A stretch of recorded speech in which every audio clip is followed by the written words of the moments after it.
दोस्तों, अकेला पड़ गया इजराइल। जी हां, पूरी तरह से अकेला पड़ गया। डोनाल्ड ट्रंप प्रशासन पूरा प्रेशर दे रहा है इजराइल पर। रिपोर्ट आपकी स्क्रीन पर है, पढ़ लीजिए। भाई, not just in Lebanon, Trump is holding back Israel in all arenas. भाई, लेबनान पर इजराइल पर प्रेशर है कि हमला ना करे। इजराइल लेबनान पर किसी भी हालत में हमला ना करे। डोनाल्ड ट्रंप लगातार ये प्रेशर दे रहे हैं, जिसकी वजह से बड़े झटके में नेतन्याहू है। अगली रिपोर्ट यही है कि नेतन्याहू टेंशन में है, बहुत पैनिक है कि क्या करें। अगर अमेरिका सामने आ गया कि भाई तुम लेबनान पर हमले मत करो, जो इस वक्त सामने है, और लगातार प्रेशर दे रहे हैं इजराइल पर अमेरिकी ऑफिशियल्स की लेबनान पर हमले ना करना, तो सीधी सीधी बात यह है कि नेतन्याहू लेबनान पर हमले कर नहीं पाएगा। उसकी मंशा ग्रेटर इजराइल वाली पूरी नहीं हो पाएगी। एक और अरब देश पर वो कब्जा कर नहीं पाएगा। नेतन्याहू अपने लोगों को क्या मुंह दिखाएगा? जिसने लाशों के अंबार पर अपनी कुर्सी जमाई हो, उसको अगर कत्ल करने से रोक दिया जाए तो वो अपने खूनी खूंखार ज़ॉम्बीज़ लोगों को क्या मुंह दिखाएगा? नेतन्याहू इस फिक्र में है। नेतन्याहू यानी इजराइल अपने आप को अब अकेला महसूस कर रहा है, क्योंकि चाहे मोसाद हो, इजराइल के टॉप ऑफिशियल्स हों, किसी भी ऑफिशियल्स की बात ट्रंप सरकार नहीं मान रही है। यहाँ तक कि इतिहास में पहली बार एक अलायंस बन रहा है, सामने से नहीं पीछे से एक ग्रुप बन रहा है, जिसमें कतर, पाकिस्तान, ईरान और अमेरिका शामिल होंगे। जी हाँ, एक ऐसा ग्रुप जिसमें ईरान भी होगा, अमेरिका भी होगा। यह कमाल है। और कमाल सिर्फ यही नहीं, कमाल यह है कि इस ग्रुप में इजराइल नहीं होगा, और यह ग्रुप नजर रखेगा कि लेबनान पर इजराइल हमला ना करे। अब बताओ, कहाँ आसमानी किसी किताब में लिखवा दें कि हैदर वाले जीत गए हैं और यजीद की नस्ल हार गई है, अमेरिका का मुंह काला हो गया है। अलग थलग पड़े इजराइल के प्रधानमंत्री नेतन्याहू ने फिर से दोहराया कि भाई एक्शन लेने का अधिकार हमारे इजराइल में मौजूद फौजियों को है। भले ही नेतन्याहू ने अपनी फौज को आदेश दे दिया है आगे मत बढ़ना। अमेरिका ने नेतन्याहू को, नेतन्याहू ने आईडीएफ को, आईडीएफ ने अपने फौजियों को कह दिया है कि लेबनान पर हमले ना करना, जिस तरह से पिछले कई दिनों से हमले बढ़ाए हैं। लेकिन कहीं ना कहीं मुंह से कुछ ऐसी बातें नेतन्याहू बोलेगा जिससे इजराइल के लोगों को ऑक्सीजन मिले कि हाँ नहीं, अभी हम कत्ल लेबनान में कर सकते हैं। ये सिर्फ ईरान का ही जलवा, ये ईरान की ही जीत है, जीत पर जीत है कि लेबनान में भी सीज फायर नजर आ रहा है। भागे हुए लेबनीज लोग अपने वतन, अपने घरों में वापस लौट रहे हैं।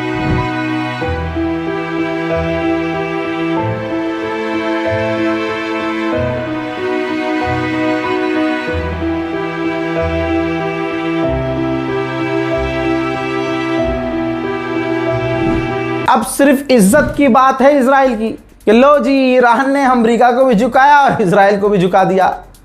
तो इस बौखलाहट में इजराइल ने लेबनान पर एक तोप का गोला दागा है। ये देखिए, बड़ी बात यह है कि सिर्फ दागा ही दागा है, मौत किसी की नहीं हुई है। और ये बम का गोला दाग कर इजराइल ने सिर्फ अपनी इज्जत बचाने का काम किया है कि जी हम तो किसी की नहीं मान रहे, हम तो अभी भी अपने मन की कर रहे हैं। आईडीएफ के चीफ के द्वारा इजराइल के उन फौजियों को जो लेबनान में है, आदेश दिया गया है कि आप लेबनान पर, लेबनीज पर हमले मत करो, आप सिर्फ सेल्फ डिफेंस में हमले करो। अगर आप पर हमला होता है तभी आप जवाब दो, वरना हमले मत करो।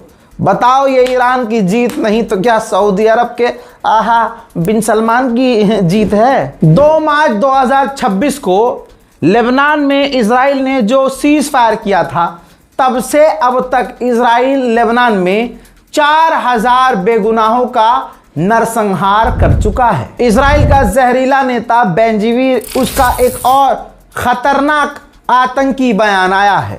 इसने कहा है कि लेबनान से डील करने के बजाय हमें लेबनान पर बमबारी करके तबाही मचा के बैत हनौन बना देना चाहिए, सब कुछ निस्तो नाबूद कर देना चाहिए। अब मैं दुनिया के तमाम सो कॉल्ड ड्रामेबाज जो अमन पसंद बनते हैं लेकिन दिल में मुसलमानों के खिलाफ नफरत रखते हैं, उनसे मैं पूछना चाहता हूं, अगर शिकंजी नहीं बचपन में अपनी अम्मा का दूध पिया है तो मुझे बताओ कि ये बयान आतंकी है कि नहीं। अगर कोई मुसलमान इस तरह की बात कर दे कि भाई कत्लेआम कर दो तो उसे आतंकवादी करार दे दिया जाएगा, लेकिन क्योंकि बाप बना लिया है और फादरलैंड बोलकर आ गए हैं और अब्बा इनके नाच नाच के आते हैं, नचनिया बने हुए हैं उसके, तो इनको वो और उसके जहरीले बयान कट्टरवादी या फिर आतंकवादियों वाले नहीं लगते। कितने जलील हो।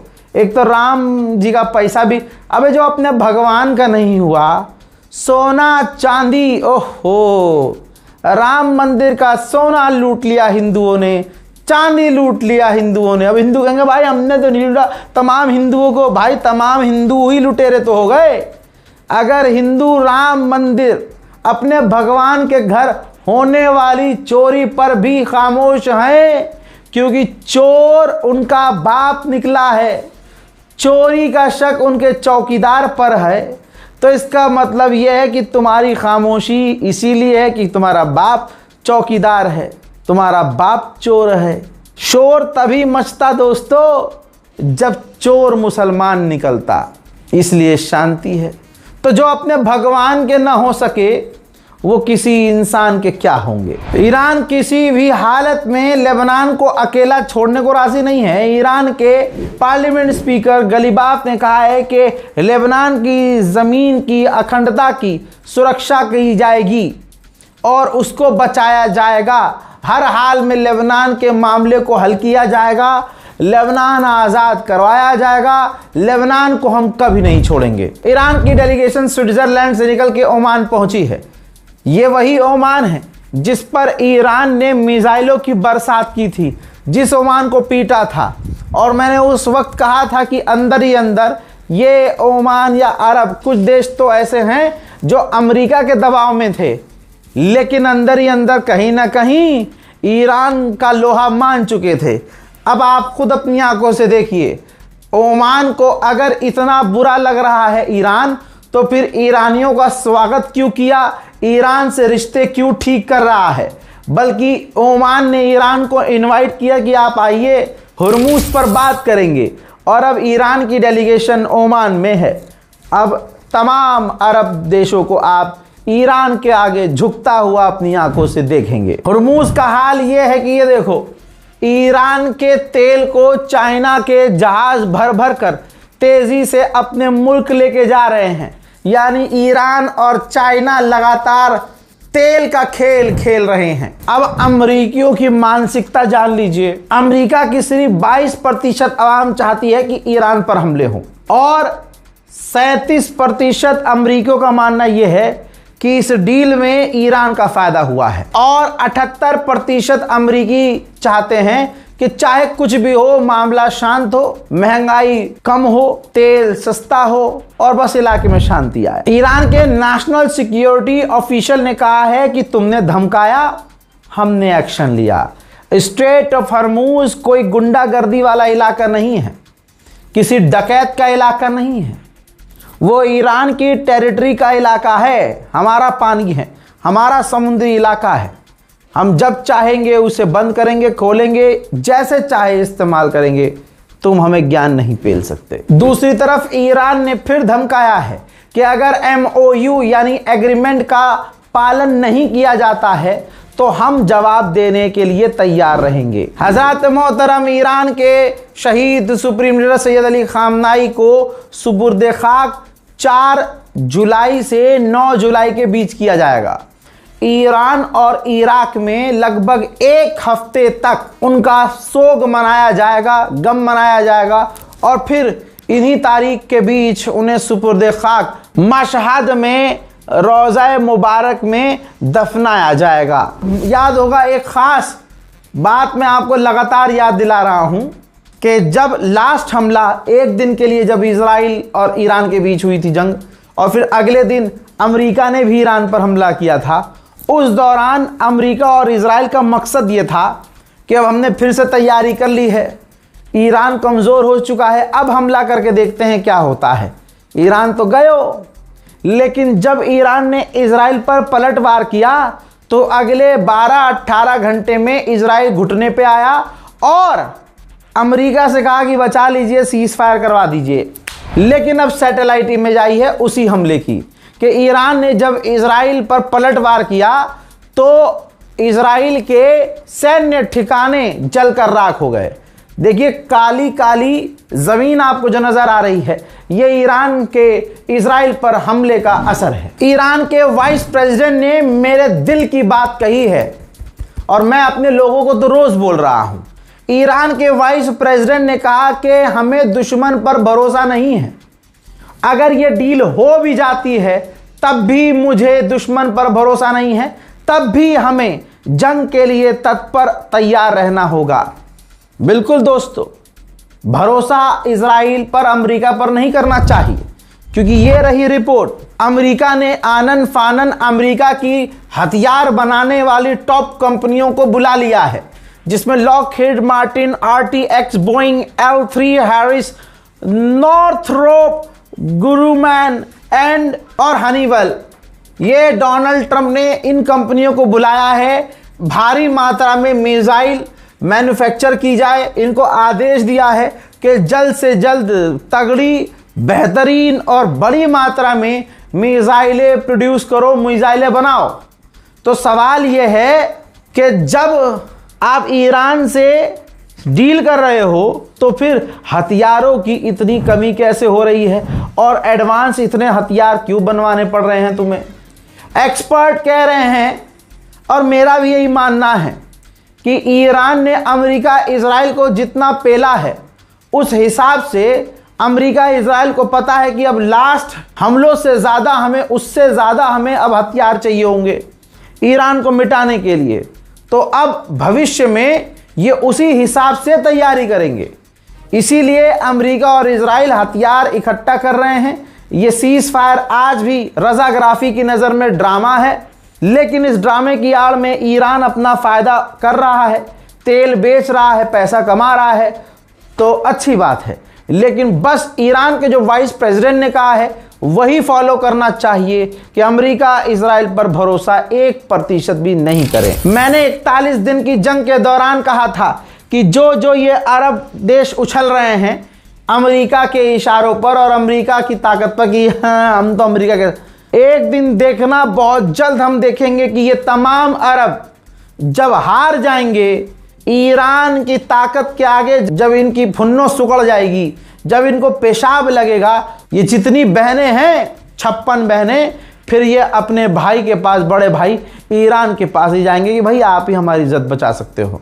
लो अब रिपोर्ट आ गई है, कतर के अमीर ने खुद कह दिया है, कतरी ऑफिशियल ने खुद कह दिया है कि आने वाले अभी कुछ टाइम में तमाम अरब देश ईरान के साथ सिक्योरिटी डील करने वाले हैं, मीटिंग करने वाले हैं।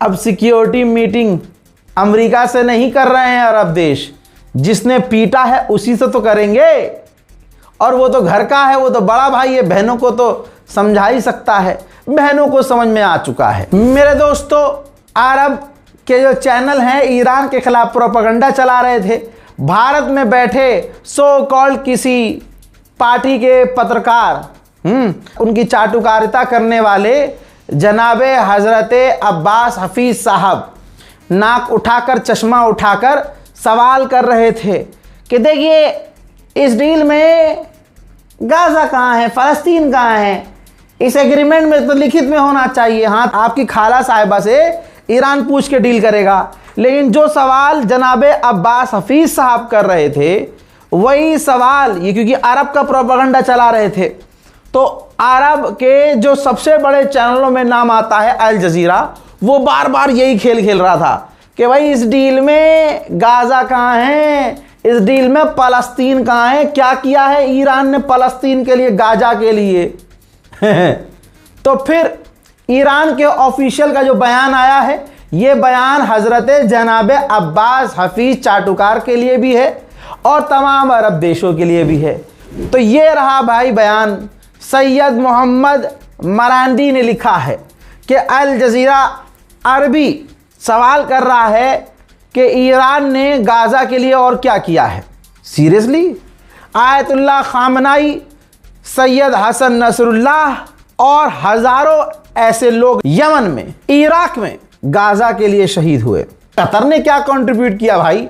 फंडिंग खुशहर, फंडिंग विक्टॉफ, फंडिंग ट्रंप, यानी खुशहर को फंड किया, गाज़ा और फिलिस्तीन के खिलाफ रहने वाले विक्टॉफ और डोनाल्ड ट्रंप को पैसा दिया। जी हाँ, क्योंकि कतर ने पूरी दुनिया का सबसे महंगा जहाज डोनाल्ड ट्रंप को दिया।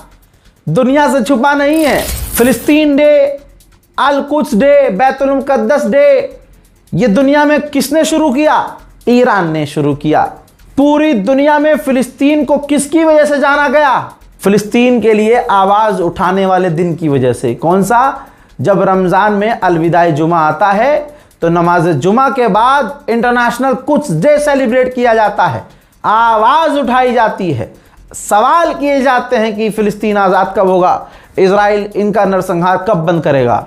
यह ऑर्गेनाइज किसने किया था? गूगल करने ला मेरी जान, तब पता चलेगा कि यह ईरान है। ईरान ने बैतुल मुक़द्दस की आवाज़ उठाई और आज एक बार फिर से हम देख रहे हैं कि अरब देश अपने भाइयों के लिए, लेबनान के लिए नहीं बोले, उस अरब देश के लिए एक नॉन अरब देश ईरान ही बोला। और आज जो लेबनान पर बमबारी बंद हो रही है, ये देन, ये मेहनत, ये सारी की सारी लगन ईरान की है। मेरे दोस्तों, इस रिपोर्ट को शेयर ज़रूर करना और शेयर करते हुए ईरान के लिए दुआ करते हुए ये भी दुआ करना कि पूरी दुनिया में शांति और अमन आए और ख़ासकर भारत के अंदर जो मुसलमानों के साथ हो रहा है, जालिमों का खात्मा हो, जालिम बर्बाद हो। बर्बाद तो हो ही रहे हैं, कहीं जल के मारे जा रहे हैं, कहीं अपने भगवान को ही लूट रहे हैं। हाय हाय हाय, अजाब है इनके ऊपर। इनको लगता है कि मुसलमानों को दबाएंगे, परेशान करेंगे। मुसलमानों की ताकत दुनिया देख रही है कि आज एक खास समुदाय जिंदा नहीं रह सकता मुसलमान को गाली बके बिना। भारतीय जनता पार्टी, उसके सीएम, उसके नेता मुसलमानों का नाम लिए बिना भाषण नहीं दे पाते, इस्लाम के खिलाफ जहर बोए बिना, मुसलमानों के खिलाफ प्रोपेगेंडा चलाए बिना गोदी मीडिया का, न्यूज़ चैनल का टीआरपी भी नहीं आता। ये मुसलमानों की ताकत है कि एक मुसलमान को 2 रकत नमाज पढ़ते 2 मिनट देखकर एक समाज पूरी तरह से दहल जाता है, उस संगठन को पेशाब लग जाता है। मुसलमान को देखकर उनको अपने भगवान याद आ जाते हैं। फिर एक मुसलमान को देखकर 200 लोग सड़क पर बैठकर हनुमान चालीसा पढ़ते हैं, तो एक तरफ एक मुसलमान और दूसरी तरफ 200 ऐसे लोग जो उस मुसलमान से डरे, घबराए, बौखलाए। तो एक मुसलमान 200 लोगों को अपने भगवान याद दिलवा देता है। ये मुसलमान की ताकत है। और इसके बिना, हिंदू मुसलमान के बिना आज कुछ हो ही नहीं रहा है। सीजेपी का प्रदर्शन चल रहा है, 3 दिन से चला प्रदर्शन। वहां पर कोशिश क्या की गई? हिंदू मुसलमान कर दिया जाए, बस हिंदू मुसलमान कर दिया जाए, इसकी लगातार कोशिश है। हजरात, दुआ कीजिए, इस रिपोर्ट को शेयर कीजिए। जय हिंद।